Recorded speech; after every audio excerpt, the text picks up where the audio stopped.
Beneath a full moon, a dark and imposing castle looms over the land, its spires piercing the snowy night sky. Inside, the floor is littered with fallen warriors. A voice wonders how a mere human managed to reach this final chamber. A lone survivor pants heavily, but the demon lord is forced to acknowledge the young man's impressive skill. The warrior stands at the bottom of a grand staircase, looking up at a fearsome figure shrouded in dark energy. The opponent is Demon Lord Farza, the ranked demon lord and ruler of Wurzburg, also known as Elector Steel. Despite the overwhelming power before him, a confident grin spreads across the young man's face. He is Han Jai-woo, also called Elector Steel, and he declares that the demon's era will come to an end today. Without hesitation, the warrior charges forward, kicking up debris as he closes the distance. He then leaps high, unleashing his ultimate move, the empirical sword form, as a fiery aura erupts around him. With a wild cry, Han Jai-woo brings his sword down, ready to deliver the final slash. But at the most critical moment, his face freezes in shock as a blue screen appears before him. A system message pops up, stating that he has been disconnected from the server. The Demon Lord looks on, unimpressed, remarking that the hero is full of flaws. Now completely vulnerable, Han Jai-woo shouts in sheer panic, begging for it to stop. A blinding light overtakes the warrior as his desperate screams echo in the throne room. A notification for the Farza raid quest appears, showing the warrior's silhouette falling before the powerful demon lord. A large red banner then flashes across the screen. Warrior Han Jai-woo has officially failed to clear the mission. Meanwhile, in the real world, two men outside a building discuss how to wake up Jai-woo, who is still playing his game.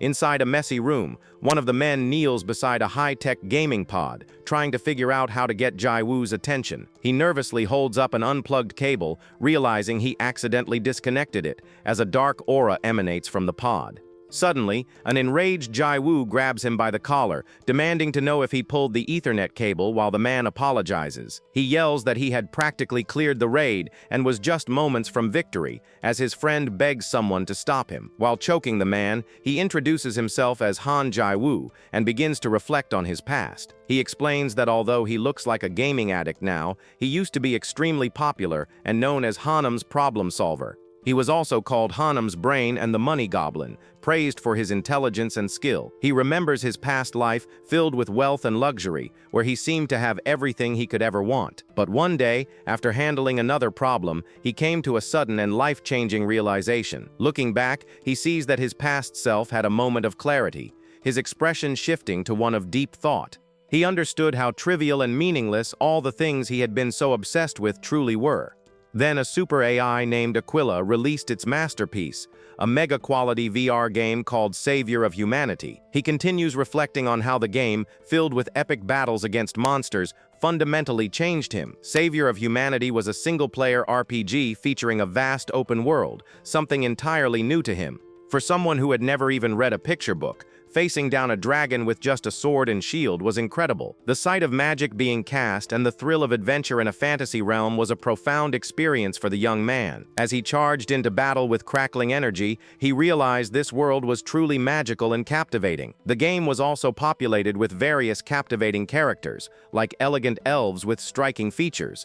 He explains there were beautiful beings from many different species, including charming demons. The stories of these characters, like a noble blonde knight, were deeply immersive and drew him in completely. He lived through their tales, becoming a warrior who fought for what he believed in. He even experienced being a king, making decisions that shaped the fate of kingdoms. These experiences transformed him from a man who once only cared about money into something more. Driven by this newfound passion, he decided to borrow a large sum of money. He went all in, getting an IOU from his friends to buy a game capsule worth $1 billion. He ends his reflection with a smirk, admitting that most people would probably call him crazy for his decision. Back in the present, the man on the floor angrily reminds Jai-woo that he was the investor who funded this gaming obsession.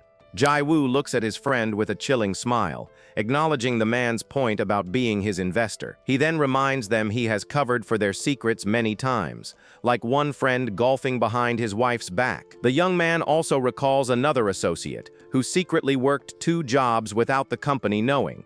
He finally reveals the secret of the man he's holding, who has been following VTubers for 10 years. With a sinister laugh and a red glow in his eye, Jawu towers over his terrified friends. The other man finally snaps, yelling that Jawu has no right to talk after borrowing 1,000,000,000 for a game. This outburst catches Jawu off guard. The friend immediately gets scared and tries to say he meant nothing. He continues, asking how Jawu expects to repay the debt just by writing walkthrough guides for others. A flashback shows the lengths Jawu goes to in the game, scaling dangerous cliffs to find information. He also has to hide from massive dragons, risking everything to gather details for his guides. The gamer studies maps and learns enemy patterns, taking his research very seriously. Back in the real world, he furiously types at his desk, completing another dungeon walkthrough for his readers. Afterwards, he stands in his messy apartment, holding the cash he earned from his hard work. But his bank statement shows that after many withdrawals, his savings are almost completely gone. Seeing his friends struggle, the man asks him to work with them again, calling him Hanum's problem solver, Hanjawu. He flatly refuses their offer without a moment of hesitation. The young man explains he cannot quit because he still has not seen the ending of the game. His goal is to reach the true ending, an achievement that no other player has ever accomplished. He feels that reaching this ending is the only way he can repay the virtual world for everything it has taught him. Jawu then shoves his friends out, telling them to go home, but they ask about the interest he owes. As he closes the door, one of them yells that he believes in him, leaving Jawu to let out a sigh of relief. Alone at last, his expression shifts to one of quiet determination, his focus returning to his main goal. He looks at his reflection in the gaming capsule's glass, placing his hand on it before getting back inside. A system message appears on the screen, signaling the game is about to begin once more. The words "Savior of Humanity," "Game Start" confirm his return to the virtual world he left so abruptly. He reappears in the game world, standing among a crowd of people in front of the Grand Bayern Cathedral. A notification then pops up for Elector Steele, confirming his death penalty has been suspended for hours due to the disconnection. The warrior suddenly panics, shouting about how he is supposed to earn any money with this restriction in place.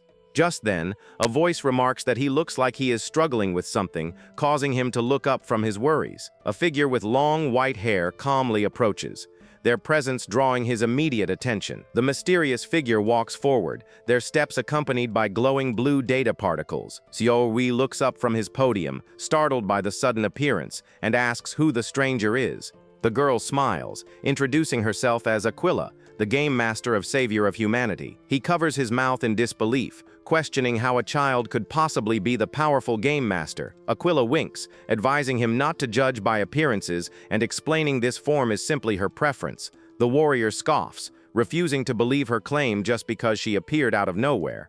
In response to his doubt, the game master simply snaps her fingers and a wave of power emits from her hand. The world around Jawad freezes instantly, leaving him completely stunned as everyone stops moving. Aquila floats in the air, surrounded by a bright light, demonstrating her absolute control over the game. A nearby priest, frozen in place, seems to recognize this phenomenon as a time-stopping spell. The other players are also caught mid-motion, their expressions hinting at a skill of at least SS rank. The girl explains it was not a skill and that she just took the server down for a moment, then asks if he believes her now. She then gets closer, mentioning a new event for the game's 7th anniversary, which captures his interest. The game master excitedly announces that a new world has opened, inviting him to be the first to clear it with a new character. He laughs at the insane request, but she reveals the reward for succeeding is 25 billion won. Aquila leans in with a sly smile, teasingly asking if he is scared of the new challenge, but the warrior just smirks back, his eyes glowing with fiery determination, unshaken by her words. The game master then changes her tone, asking if he is willing to give up his quest for the true ending. She holds out a glowing object, suggesting that the clues he seeks might be found in this new world. The warrior falls silent, his expression showing he is seriously contemplating her tempting offer. His hand clenches into a fist as he makes a decision, telling her to wait. The girl then tells him that if he tries the event now, he will receive a free gift as an incentive. He stares in disbelief, as a notification confirms Aquila has sent 30 million won directly to his account. She points to a leaderboard where he is ranked first, calling him her VIP for his dedication to the game. He is ecstatic, realizing this amount of money is a complete game changer for his real life. The warrior clenches his fist in relief, thinking he can finally cover this month's interest payment. Filled with excitement, he declares he would be an idiot to refuse such a great offer, and decides to accept it. She smiles, confident he would agree, and prepares to send him to the new world right away. Her eyes glow as she initiates the transfer, her expression focused while the system begins loading. Golden rings of light surround the young man, pulling him from the cathedral into the new world. As the transfer begins, a glowing symbol appears on Aquila's cheek, her expression showing deep concentration. The Game Master then reveals a magnificent form, floating in a cosmic void with large angelic wings. A system-wide installation begins in the cathedral, and the world around him starts to fade into data. The very fabric of the game is being overwritten, with its inhabitants dissolving into streams of light. He finds himself on a barren moon, where a single door materializes from a pillar of cosmic energy.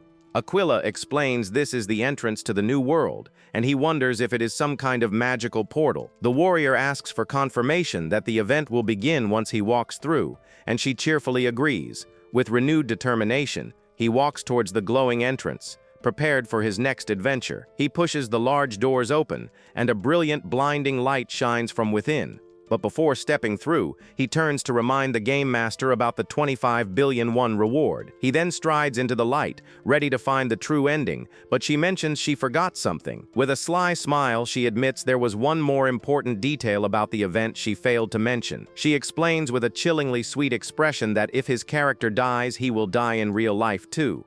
The gamer freezes mid-step, his eyes widening in absolute shock as he hears the deadly condition. A massive explosion of light and sound cuts him off. The scene opens with a single sharp object plummeting downwards through a dense forest canopy. The object is revealed to be Han Jae-woo, who crashes hard into a grassy clearing with a painful thud.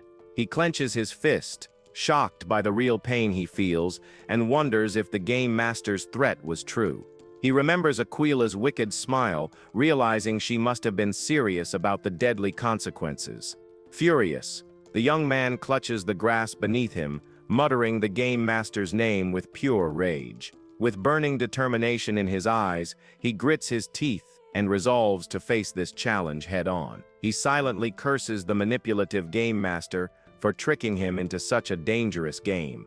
A title card appears, showing his former title, Elector Steel, and marking the start of a new journey. The game officially begins, sealing his fate in this new world with no escape. A profile describes Aquila, the AI creator of the game, who is seen as a god by its players. The game itself is a famous VR RPG, globally loved but so difficult that no one has ever reached a happy ending. Back in the game, Jae-woo is now a weak, frail character, staggering through a dark forest and feeling very thirsty. Cursing Aquila for his horrible condition, he angrily summons his status window to check his stats. It shows he is dehydrated and has a pathetically low max HP of only 20, a terrible start. His eye widens in rage and despair as he questions how he can possibly succeed with such a weak character. Desperate and weak, he suddenly hears the distinct sound of a water drop, signaling hope is nearby.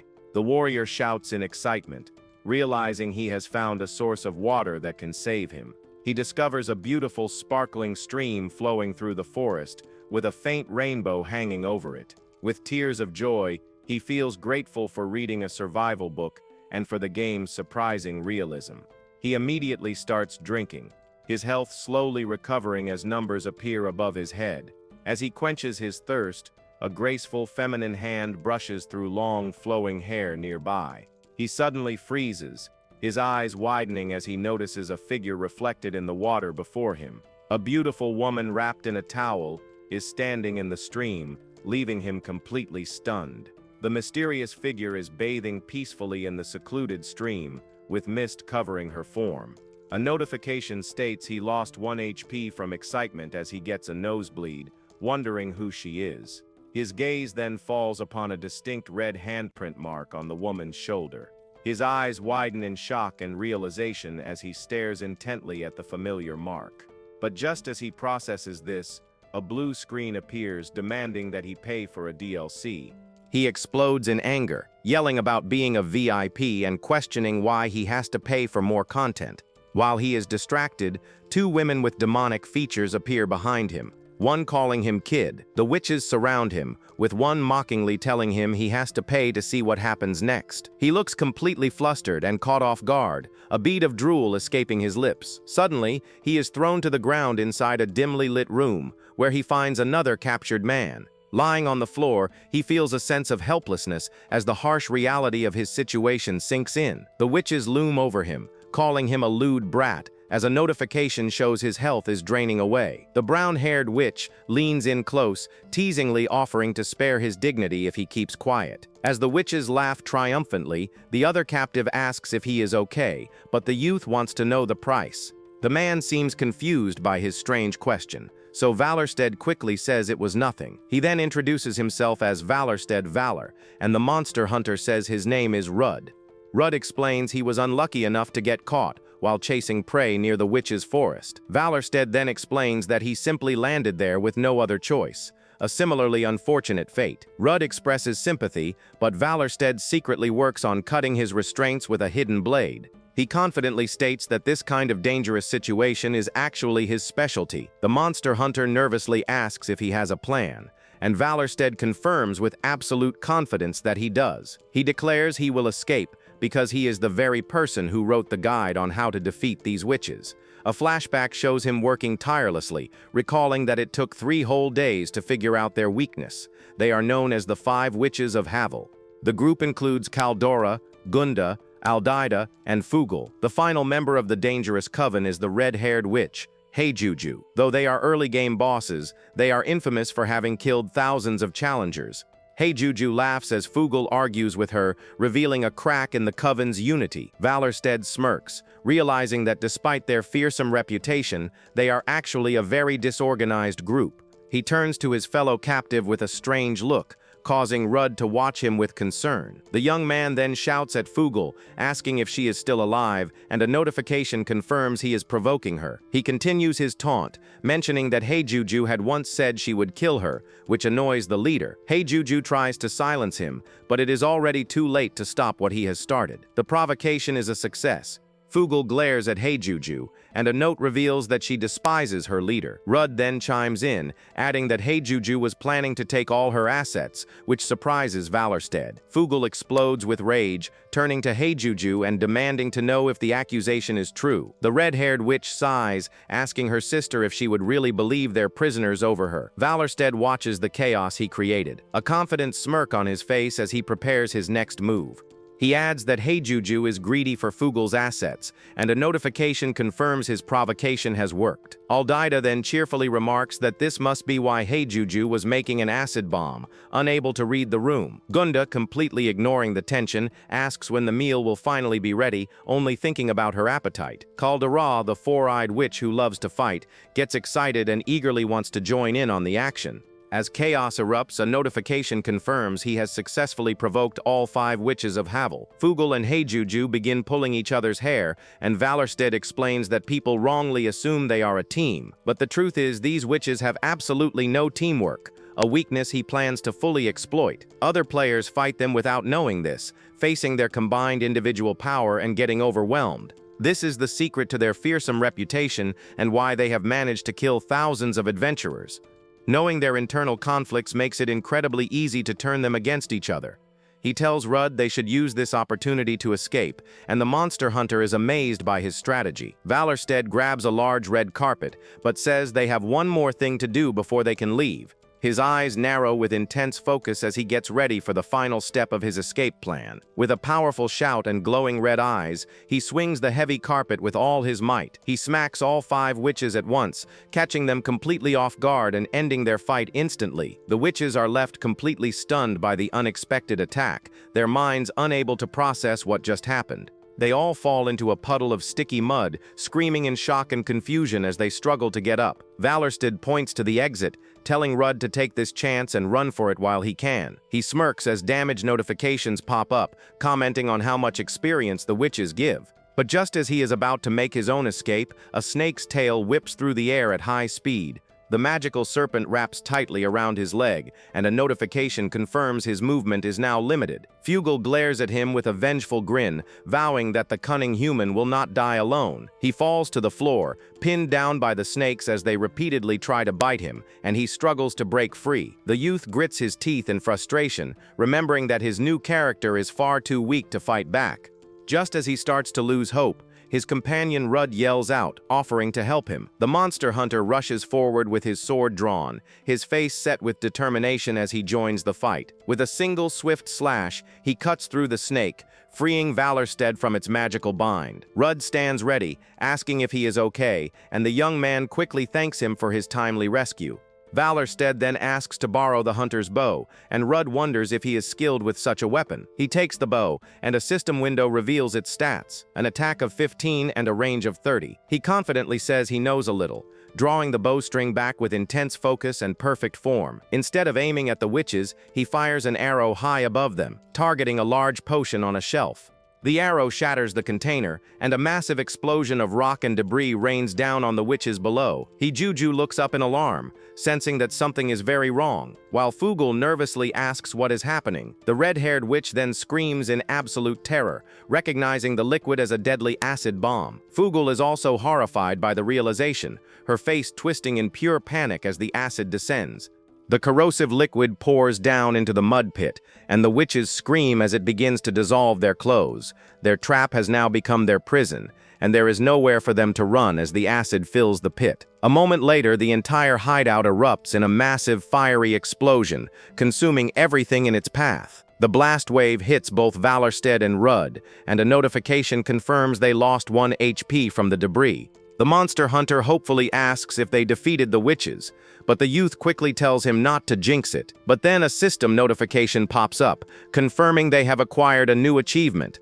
A list of defeated enemies appears on the screen, confirming all 5 witches of the Hovel Forest are gone. They are rewarded with a massive amount of experience and 5,000 achievement points for their victory.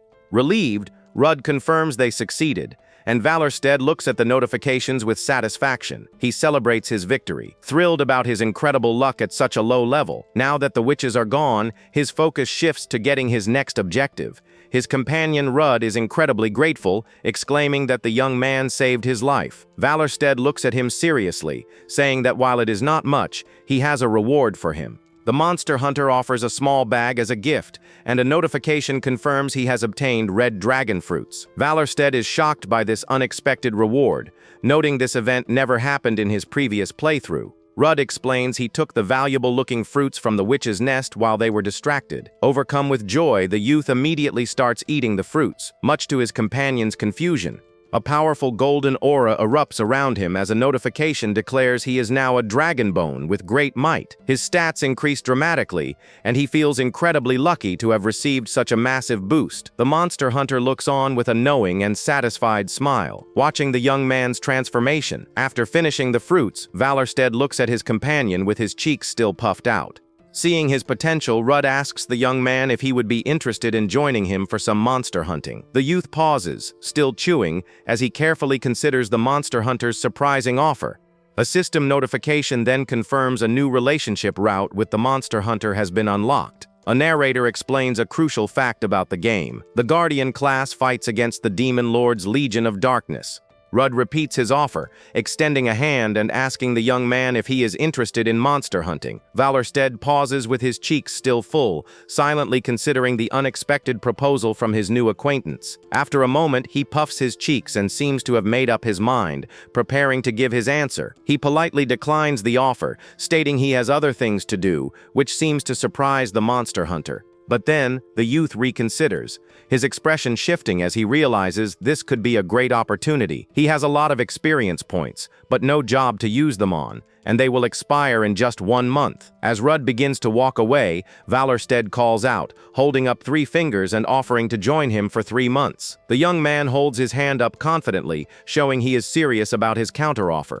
The monster hunter turns back with an amused smirk, asking why he did not just offer 3 years instead. Having reached an agreement, the two of them begin their journey together, walking through the vast forest. For their first lesson, Rudd tells the youth to go hide anywhere he likes in the woods. The monster hunter then informs him that he will begin searching for him in about 30 minutes. Valerstedt understands this is a test of a hunter's tracking skill, thinking they are moving fast. He stands by the stream, knowing his companion is underestimating him and ready to prove his worth. The young man clenches his fist, confident because he has explored this forest many times before. With a determined grin, he boasts about remembering every single twig and branch in the entire area. He knows all its dangers, including the confusing trees and the poison spores from random mushrooms. The forest is also home to savage beasts that are even more dangerous than the witches he just faced. He feels extremely confident with his knowledge and his physical abilities boosted by the dragon fruit. With a smug smile,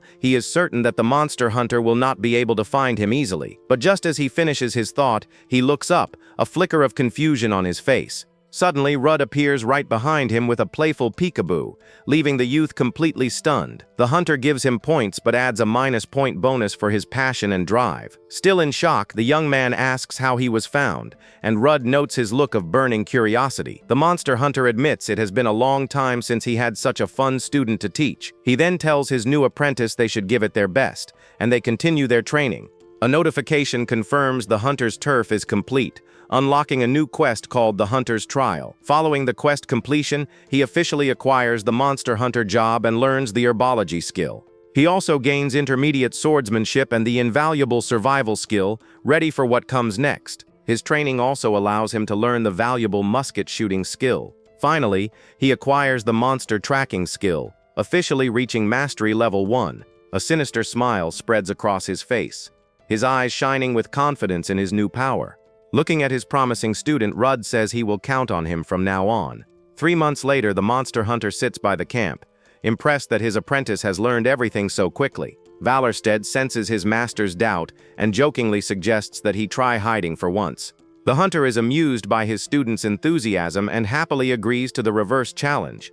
He makes a friendly wager. If he is not found within an hour, his apprentice will have to prepare dinner that night. The young man accepts the condition without hesitation, completely sure of his own victory.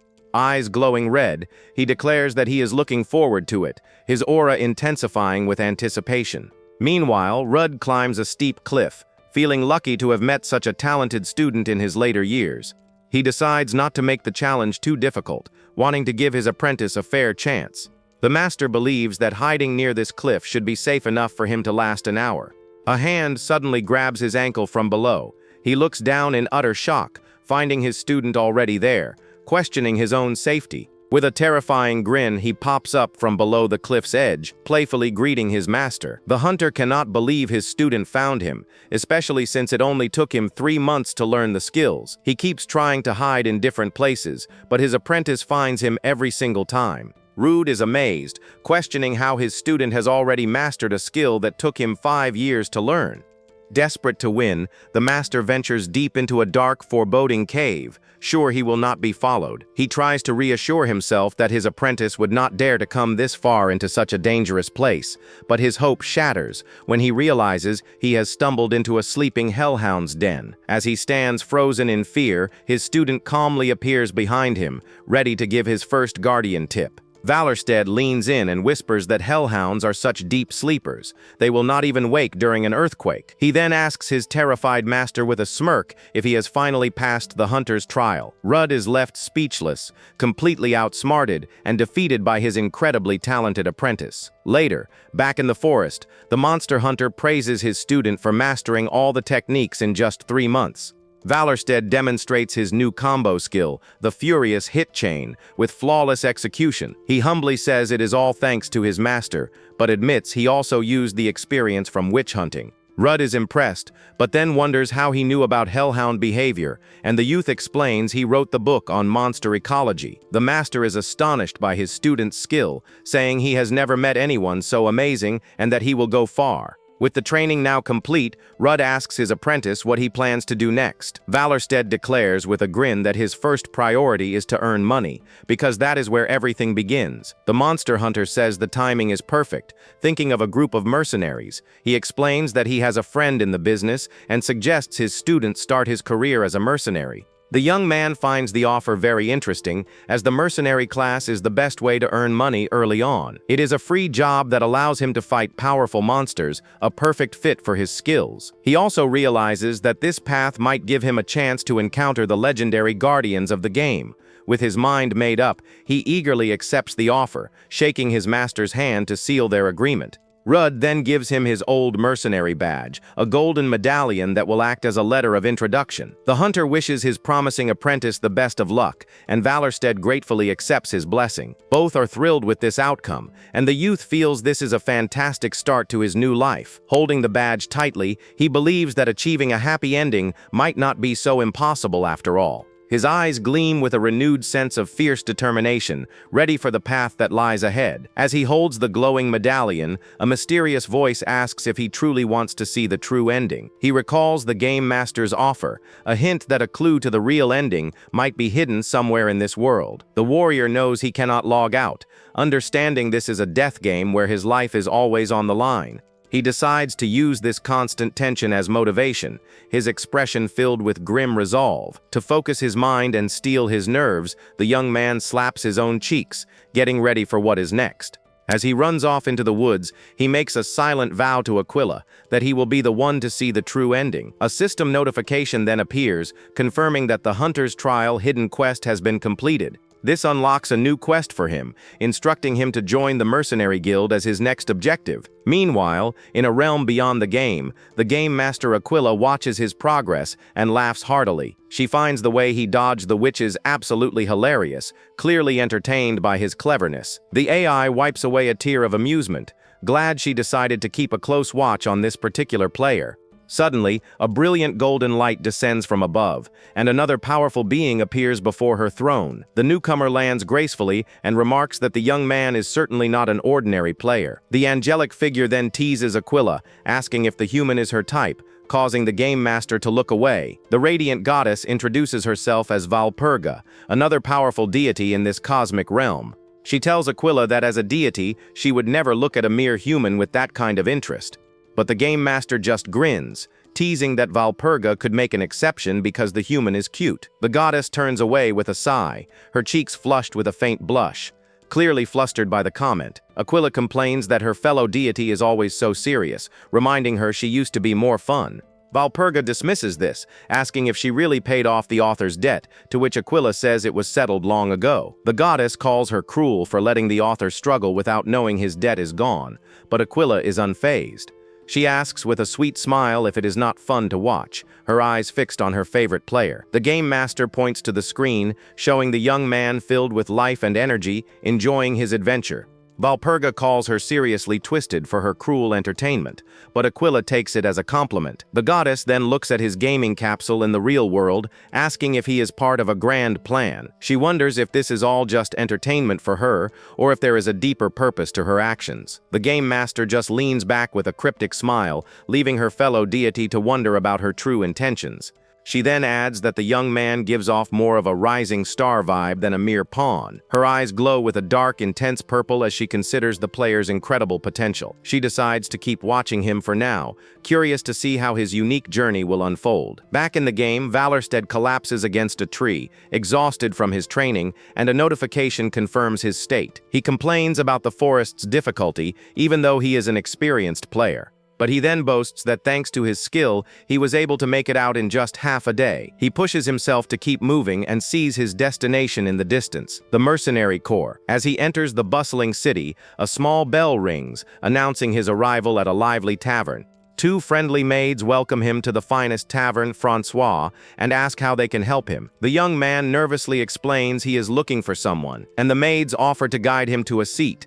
He knows that taverns are the best places to gather information, surrounded by lively people and good food. In a place like this, he is sure he can easily find information about the mercenary corps. But above all else, he notices the staff is very pretty, which he sees as a key advantage. With a sly grin, he asks the maids if they happen to know someone named Leva Schultz. The moment he says the name, the lively tavern atmosphere instantly vanishes, and everyone goes quiet. The maid nervously explains that the name he mentioned is considered taboo in this place. The other maid adds with a terrified expression that he is a very dangerous person. She tells him that her boyfriend was taken by him and came back looking like a dried-up mummy. He learns there are many other victims, and a notification confirms the tavern's morale has dropped. The maid urgently tells him to run, warning him that the dangerous man will be there soon.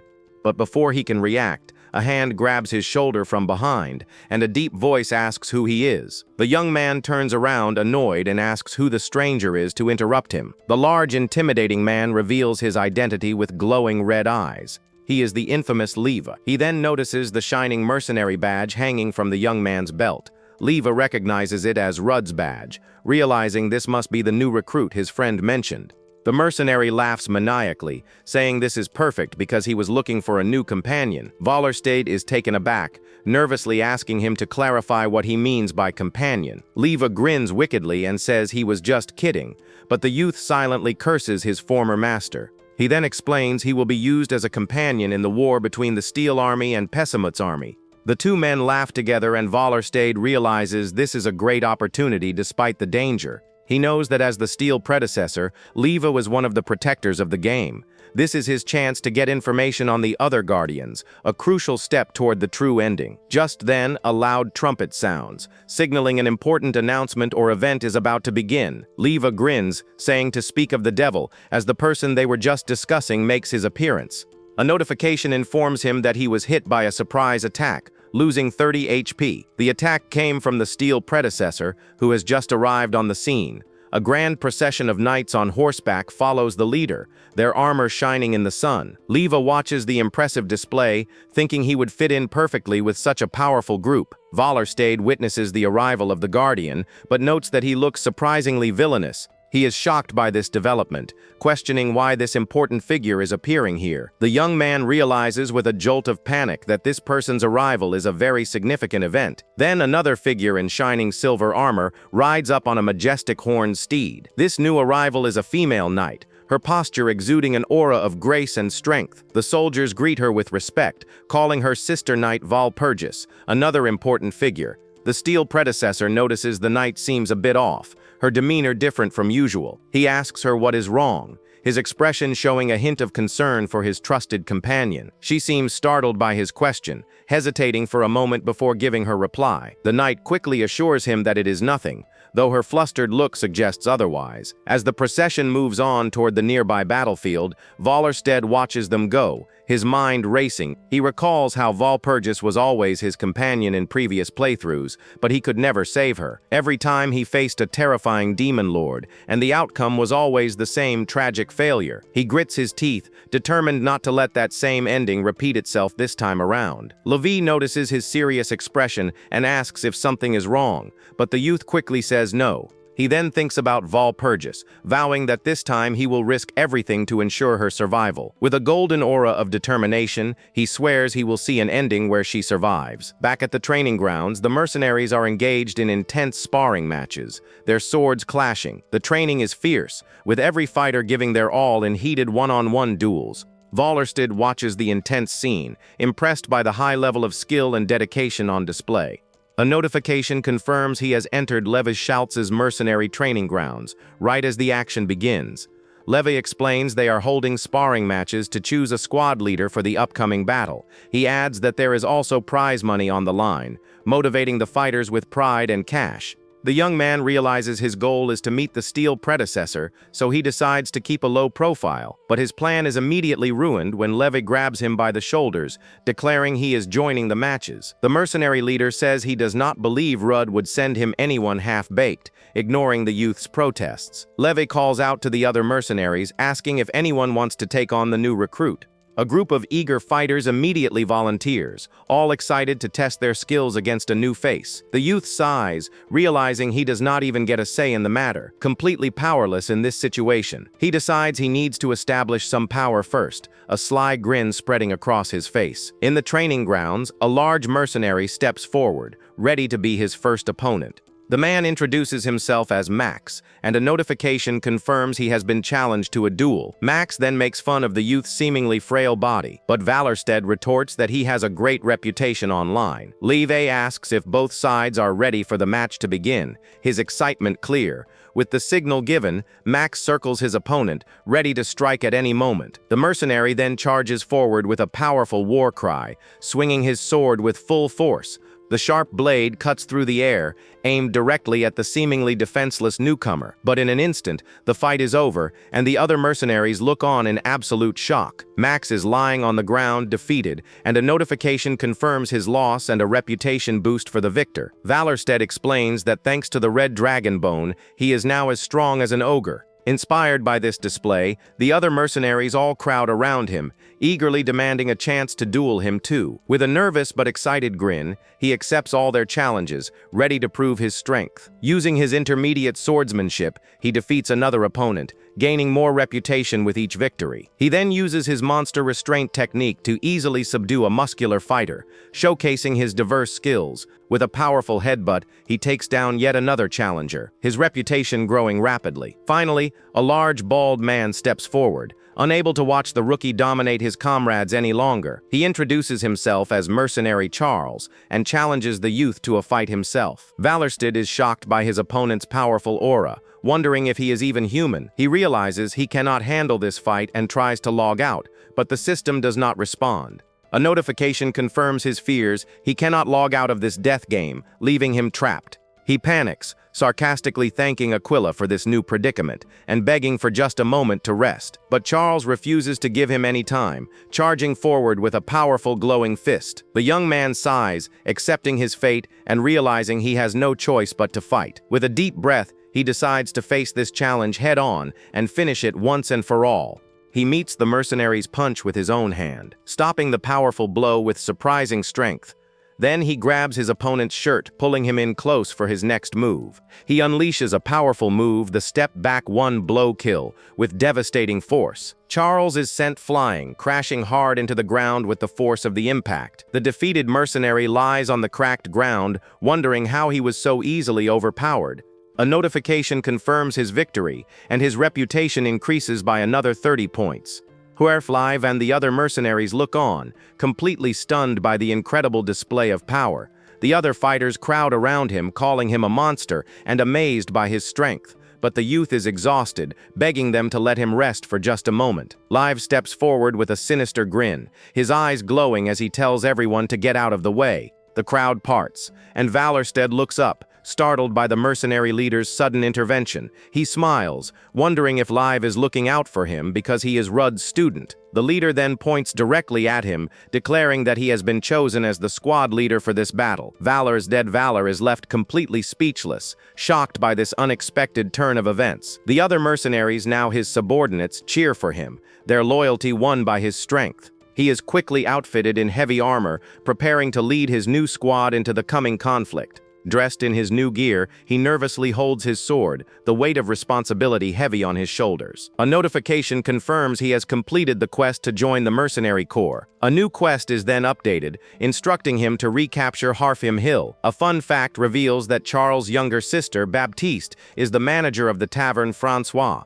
The story then transitions to Frankfurt, a city where the steel predecessor is clashing with Pesamuth. On the battlefield, two massive armies face each other, ready for an epic confrontation. With a powerful cry to charge, the battle begins, and the soldiers rush forward with their spears raised. The spearmen advance in tight formation, a unified wall of steel ready to meet their enemy. They clash with a horde of ferocious orcs, the front lines erupting in a chaotic melee.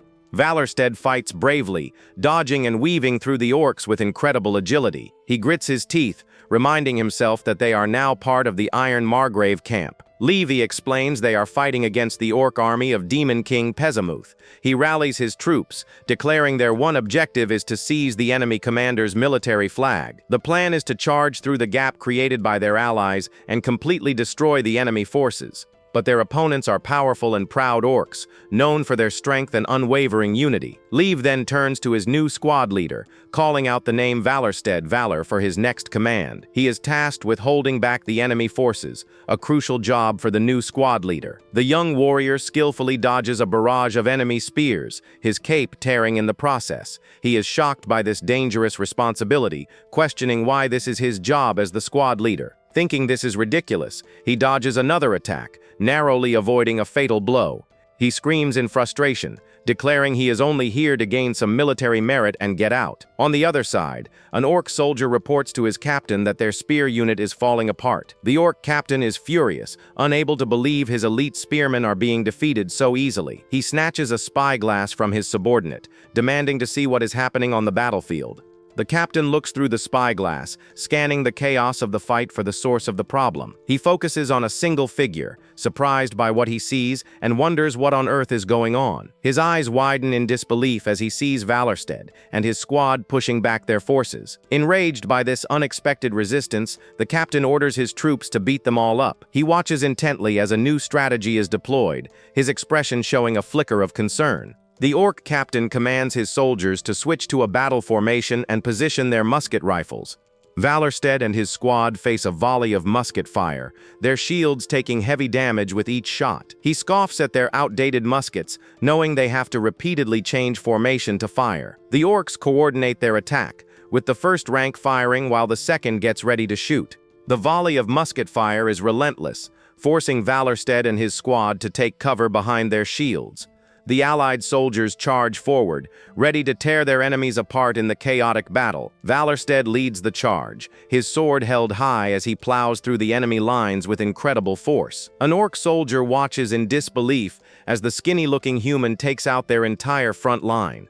The enemy flag-bearer stands his ground, determined not to lose here, his presence feeling inhuman. He declares that the flag carries the pride of their entire clan, refusing to back down. Valorstead and his squad face the flag-bearer, knowing they must capture the flag no matter what. He then raises the enemy's military flag high, a symbol of their hard-won victory. The allied soldiers cheer, their spears raised in triumph, as they celebrate their squad leader's success.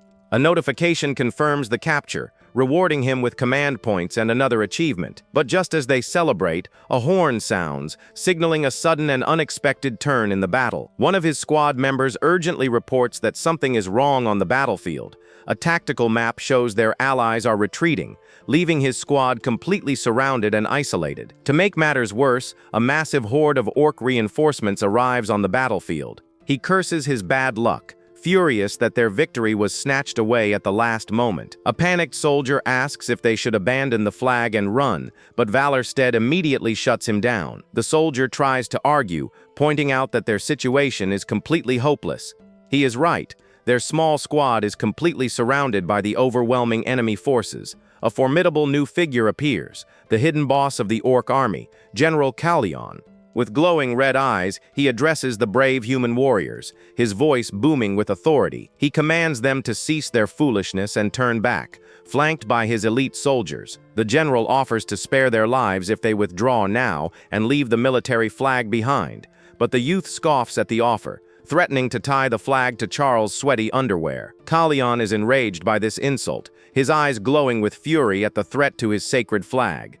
Valorstead uses his intimidation skill, yelling that he will defile the flag if he wins. The orc soldiers are shocked by his audacity, and their general's anger reaches its peak. The general's eye gleams with pure hatred, his patience completely gone. He commands all his units to prepare to fire, ready to annihilate the disrespectful human squad. With a furious roar, the orc general points forward, giving the final command to fire upon the trapped squad. A hail of arrows and spears rains down, forcing Valorstead and Charles to desperately defend the captured flag. The mercenaries brace for impact, their shields taking a severe beating from the relentless volley of enemy attacks. A notification confirms his intimidation tactic failed, and he realizes the general would never have risked the flag like this before. The young man grits his teeth, a bead of sweat running down his face as the immense pressure of the situation intensifies. The squad is completely overwhelmed, their defensive formation breaking under the sheer force of the orc army's assault. One of his soldiers complains that the general's sudden appearance is unfair, feeling it is a form of cheating. Another mercenary panics, admitting he is not nearly strong enough to face a foe of the general's high level. Panic begins to set in for the squad leader as he desperately tries to figure out a way to escape this dire situation. He suddenly recalls a past memory, standing with his old companions and looking towards a hopeful future. In that memory, his former self wore a smile of pure confidence, completely ready for any challenge that lay ahead. The face of Aquila, the game master, then flashes in his mind, her cryptic smile hinting at a much deeper game. He vividly remembers her chilling warning that if he dies in this game, he will die in the real world as well. The memory of her deadly threat snaps him back to reality, his face turning pale with terror. His squad members shout for orders, fearing they will all be wiped out, and he realizes it has come to this. A nervous grin spreads across his face as he comes up with a desperate last-ditch plan. He starts laughing hysterically, and his confused squad members wonder if their leader has finally gone mad. The young man then shouts at Charles, demanding the trumpet, and snatches it from the big mercenary. Charles yells that no reinforcements are coming, but the squad leader tells him to be quiet and watch. He takes a deep breath and blows the trumpet with all his might, the sound echoing across the battlefield. The massive orc army roars in response, turning their attention and charging directly towards the small squad. A soldier yells that he is leading them the wrong way, but Valorstid just tells him to shut up and block. With his plan in motion, he thinks to himself that he has done all he can, hoping Aquila will not abandon him. He then yells out loud, reminding the game master that he is a VIP player who deserves some help. Enraged, the orc general commands his spearmen to push forward and annihilate the foolish humans. The small mercenary squad stands bravely, facing the overwhelming power of the approaching orc general. With a mighty roar, Callian rallies his troops, ordering them to avenge their fallen brethren. A crazed smile appears on the youth's face as the glint of an approaching spear reflects in his eyes, but suddenly, a massive projectile slams into the orc general, sending him flying backward in shock. A lone figure on horseback then soars over the orc army, silhouetted against the bright sun. The newcomer is a blonde knight in shining armor, riding a horned steed that charges through the orc army. The majestic white steed gallops with incredible speed, kicking up dust as it races across the battlefield. The knight rallies the scattered soldiers, her voice ringing out as she tells them not to give up hope. With her glowing sword raised high, the female warrior orders her comrades to raise their own swords and fight. The orc general, Callian, commands his own units not to interfere, declaring this is a duel. He states this battle is between him and his opponent, the formidable Countess of Niederbayern. The knight smirks behind her helmet, remarking that he does seem to know how to appreciate romance. She then charges forward, her long blonde hair flowing as she closes in on the orc general. Their blades meet with a deafening clash, sparks flying as their incredible power collides.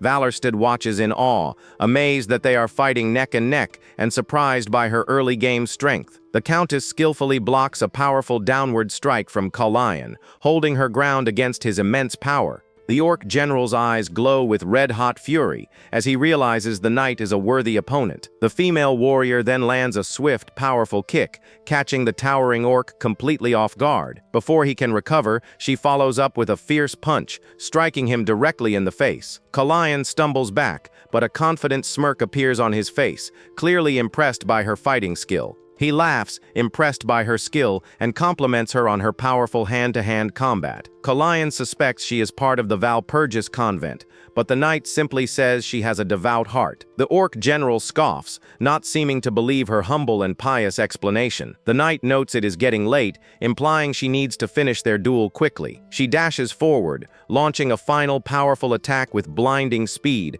Their blades clash in a brilliant explosion of light, the force of the impact echoing across the field. The orc general grins with confidence, ready to counter her final desperate move. He slams his fist into the ground, unleashing a powerful shockwave to stop her attack. But the knight leaps high into the air, gracefully dodging his ground-shattering assault. A brilliant line of light appears between them as she brings her sword down for the final strike. She walks away from the duel, and the general compliments her on a fine fight. a cut on his cheek. A moment later, the defeated orc general collapses to the ground, his sword clattering beside him. With their commander down, the orc units begin to fall back, and the knight looks on with a blush. Valorstead is completely stunned, unable to believe the fearsome general was defeated in a single blow. He watches her, amazed by the incredible power of the knight nun Valpurgis.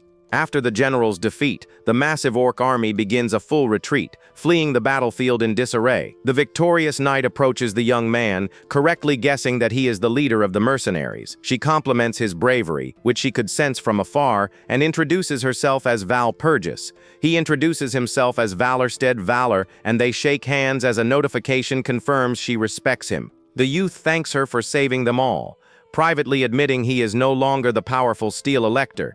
He thinks he should have been more cautious, and the knight notices his downcast expression, asking why he is staring at the ground. He is startled by her direct question, and they stand facing each other for a moment on the battlefield. Suddenly, his squad members interrupt, calling out to him and respectfully addressing him as their captain. Charles and another mercenary then proudly present him with the captured orc military flag as a trophy. A Misa notification confirms the mercenary group's trust in him has increased, which comes as a surprise to him. He remembers his men bravely defending the flag under his command during the relentless enemy assault.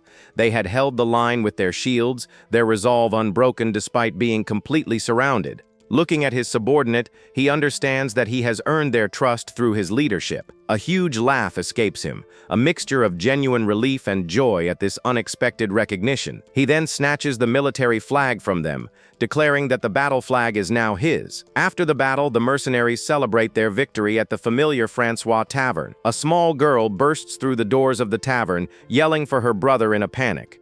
The young girl with mismatched eyes runs towards Charles, her expression full of worry and concern. At the table, Charles is busy enjoying a hearty meal, completely unaware of her frantic arrival. She rushes to his side, asking if he was hurt in the war, while he nervously says he is fine. Valorstead watches this, and another mercenary explains Charles is only 15, so she cannot be his daughter. The girl is actually his younger sister, Baptiste, and she clings to her brother with tears in her eyes. She blames the squad leader for her brother's injuries, and a notification confirms he is now confused. Charles tries to defend his captain, telling his sister that they all made it back alive thanks to him. The other mercenaries agree, cheering for their new captain and praising his leadership during the fight. Feeling embarrassed by all the sudden praise, he nervously tells them to eat their food and be quiet. The knight Valpurgis suddenly calls out his name, drawing the attention of the entire tavern. He looks up with a flustered expression, a bandage on his cheek and a blush spreading across his face. She approaches him, and he wonders if she is actually the Countess Valpurgis he remembers from the game. The two then ride off together on horseback, heading towards the Hearthheim outpost for their next mission. She informs him that the Elector himself has requested his presence to reward his military merits. As they ride away, he thinks she seems more cheerful than he remembers.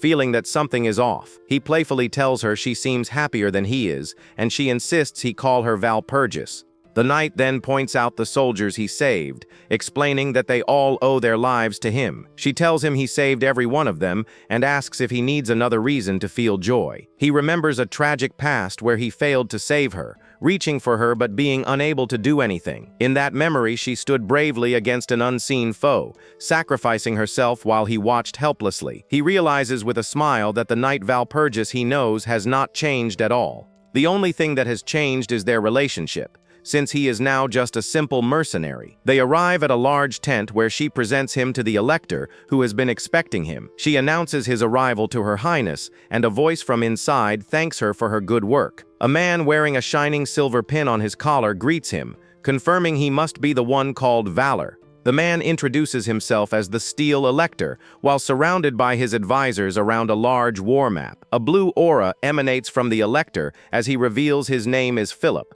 his eyes glowing intensely. The young man bows respectfully, noting that the famed protector's presence is truly overwhelming. Philip mockingly calls him Valor, the grass cutter, his expression full of amusement.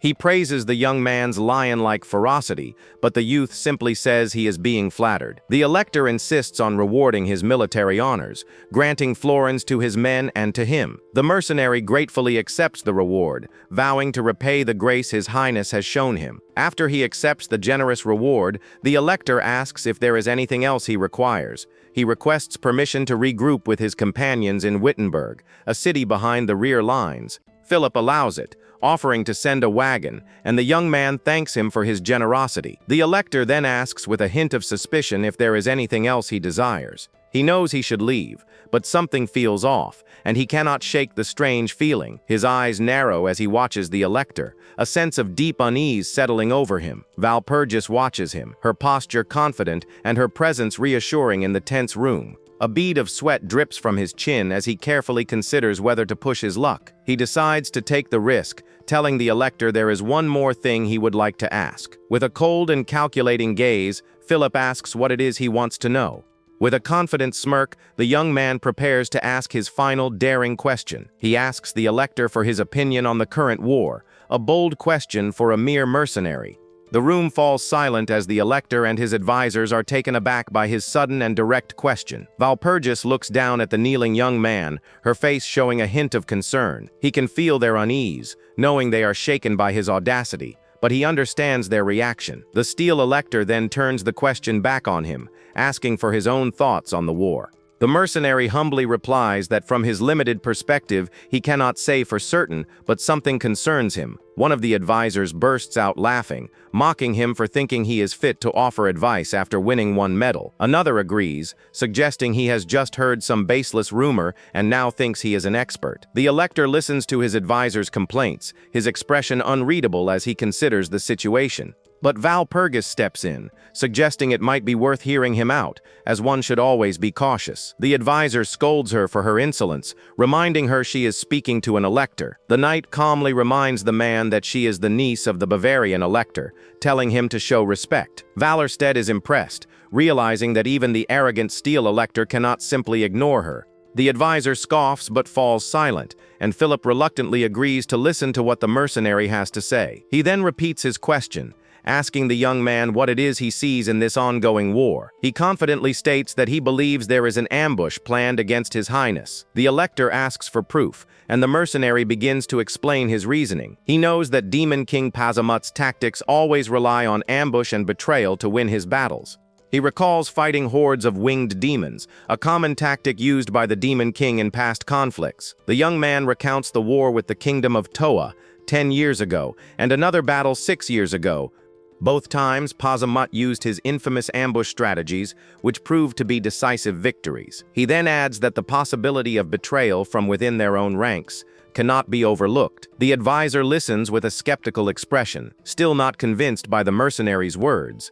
The steel elector then asks if he is suggesting there is a traitor among them right now. The mercenary replies that it is only a possibility, but a dangerous one that cannot be ignored. Philip agrees that there is no harm in being careful, a slight smirk playing on his lips. He leans back in his chair, seemingly amused by the young mercenary's bold claims. With a sinister look, he calls the youth a little brat, his patience clearly wearing thin. He warns the mercenary to know his place, stating that his head is still attached only by his goodwill. Walpurgis tries to intervene, but the youth quickly says he understands, accepting the harsh warning. He turns to leave the tent, walking past the silent knight who watches him with concern. A bead of sweat drips from her face as she worries about the young man's safety. He excuses himself, his face grim as he processes the elector's threatening words. Walking away, he realizes the Philip he knew would have been more careful, but this one is too cocky. Something feels very different this time, and he tries to pinpoint what has changed in this cycle. The red dragon fruit was not supposed to appear this early, and he was not supposed to meet Walpurgis yet. He realizes with a jolt that everything is completely different from all his previous playthroughs. Just as he is lost in thought, the knight calls out his name, snapping him out of his worries. The young man turns around, startled by her sudden appearance, a question mark above his head. She laughs, having successfully caught him off guard while he was deep in thought. She playfully tells him she has got him now, her expression bright and cheerful. He is surprised by how fast she is, and she pants lightly, having run to catch up with him. When he asks if she ran all this way just for him, she happily admits that she did. She then apologizes on behalf of Lord Philip, saying his behavior was completely unacceptable. To make it up to him, she offers to do anything he wants, telling him to just say the word. She proudly declares that her family is one of the richest in the entire empire, ready to grant any wish. Overjoyed by the mention of money, he gets flustered and starts thinking about his options. He suddenly gets an idea, his hand clutching his chest as he prepares to make his request. A sly smile appears on his face as he looks at the knight, his plan now fully formed. He calmly asks for a horse and a pistol, a surprisingly modest request that confuses her. She asks if that is really all he wants, reminding him this is a rare and special opportunity. He explains that becoming a cavalryman has always been his dream, and the pistol is just a personal fantasy. The knight asks about the tears in his eyes, and he puffs his cheeks, declaring they are the tears of a man. She is touched by his humble request, privately admitting he has had to give up a lot in his life. The knight then realizes they should not be standing around and takes action. She grabs his hand and excitedly tells him to come with her, pulling him along. He is surprised by her sudden action, calling out her name as she leads him away. The young man is left completely flustered, his face blushing as her hair whips past him. His eyes widen, a golden sparkle in them as he is once again captivated by her charm. The scene then transitions to the upcoming Battle of Harthium Hill, where two massive armies are about to clash. On the battlefield, the Steel Elector Philip vows to end Demon King Pezamuth this time. Pezamuth is completely unimpressed, mockingly asking someone to shut him up because his breath stinks. A subordinate reports that all their preparations are complete, and the Demon King commends his good work. But another advisor expresses concern, asking if his lord is really planning to use the maniac Hedges. The advisor complains about entrusting the valuable hostage to such a cruel freak, but promises to keep him in control. Just then, the Demon King's ring begins to glow, and he remarks, "Speak of the devil." A voice reports over the magical communication device, confirming it is the maniac in question. The figure skips merrily through the ranks of demon soldiers, gleefully announcing that she is ready. The Demon King calmly tells her to stay sharp, his expression serious as he gives his orders. He then warns her to keep her actions moderate, a bead of sweat on his face as he makes his request. The girl, Hedges, stands over a fallen soldier, a whip in her hand and a sinister smile on her face. She asks when she has ever gone too far, but the Demon King yells that she always does. She playfully teases her lord, her expression full of wicked amusement as she toys with him. Hedges confidently states that she always keeps things moderate, her foot resting on a defeated enemy. With a chilling glow in her eyes, she repeats that she will do it moderately, her tone full of dark promise. The Demon King lets out a sigh, clearly exhausted by his subordinate's chaotic energy.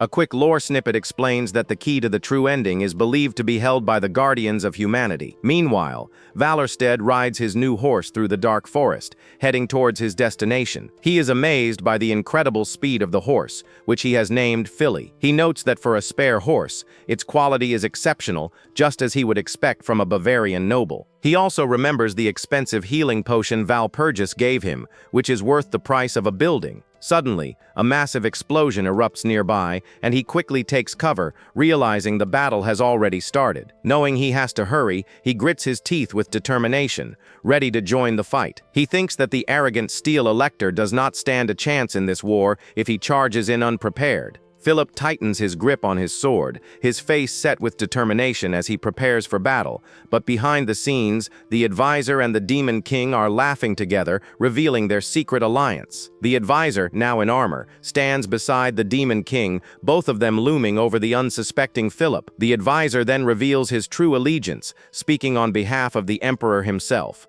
He declares that Philip is committing treason and that he is now working with the Demon King. With Philip now surrounded and bound in chains, the advisor officially arrests him for high treason. The traitorous advisor looms over the defeated Philip, a smug grin on his face. With glowing red eyes, he mockingly asks the fallen elector if he can feel it yet.